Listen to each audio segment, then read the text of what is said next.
මේ මෑතක දිනකදී පෑලියගොඩ පොලිස් බල ප්‍රදේශයේදී පොලිස් නිල ඇඳුම ලාගා පොලිස් දෙපාර්තමේන්තුවේ වැදගත් තනතුරක් දරන නිලධාරියෙකු ලෙසින් වෙස්ගෙන වීඩියෝ පටයක් හරහා යම්කිසි පාර්ශ්වයක් බියගන්වා රවටා ලක්ෂ. ඒ නිසා පණිවිඩය ඊටාම පැහැදිලි. ශ්‍රී ලංකා පොලිසියේ කිසිදු නිලධාරියෙකු කිසිදු පරීක්ෂකවරයෙකු ඔබෙන් පුද්ගලික විස්තර, බැංකු විස්තර, OTP අංක, ක්‍රෙඩිට් කාඩ්, ඩෙබිට් කාඩ් හෝ කිසිදු තොරතුරක් ලබා ගැනීම සඳහා යොදවා නොමැති බව එනිසා ඔබගේ ඔබ කරගත් මුදල් නිමේෂයකින් අපරාධකරුවෙක් වංචාකරුවෙකුට යන්නට ඉඩ නොදෙන්නේ කියලා අපි නැවතත් අවධානය. නිසා පොලිස් වෙසින් ඔබට එන්නට පුළුවන් වීඩියෝ පටයක්. ඔබ කළ යුත්තේ මේසයි. ඉතාමත්ම පැහැදිලිව ඔබේ සංවාදයට මුහුණ දෙන්න. ඔබ පැනික් වෙන්නට අවශ්‍ය නැහැ. ඔබ කලබල වෙන්නට අවශ්‍ය. ඔබට හැකිනම් ඒ ඡායාරූපය ස්ක්‍රීන්ෂොට් එකක්. ඔබට හැකිනම් ඔහුගේ සංවාදය පටිගත කරන්න. ඔබට හැකිනම් ඔබට එන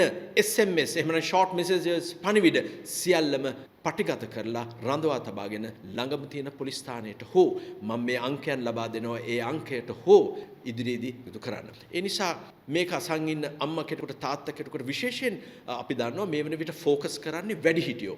ඔවුන්ට විවිධ වූ නඩු ඇති බව, ඔහු වරෙන්තුකරුවන් බව, ඔහුගේ දුරකථන අංකයන් හරහා විවිධ අපරාධවලට සහ රැවටීම් වලට භාජන වී ඇති බව යයි සාවද්‍ය ලෙස පවස. ඔබව රවටා, ඔබව මුලා කර, ඔබව බිය කර මෙම මුදල් ගන්න තත්ත්වයට පත් වෙනවා. ශ්‍රී ලංකා පොලිසියේ මුඛ්‍ය පරමාර්ථය තමයි විශේෂයෙන් මහජන ආරක්ෂා කරනකොට අපි විශ්වාස කරනවා අද දින පටන් කිසිදු අම්මා කෙනෙකු තාත්තා කෙනෙකු වැඩිහිටියෙකු මේ සමාජ මාධ්‍ය හරහා මූල්‍ය වංචාවලට නොරැවටෙයි තරේ.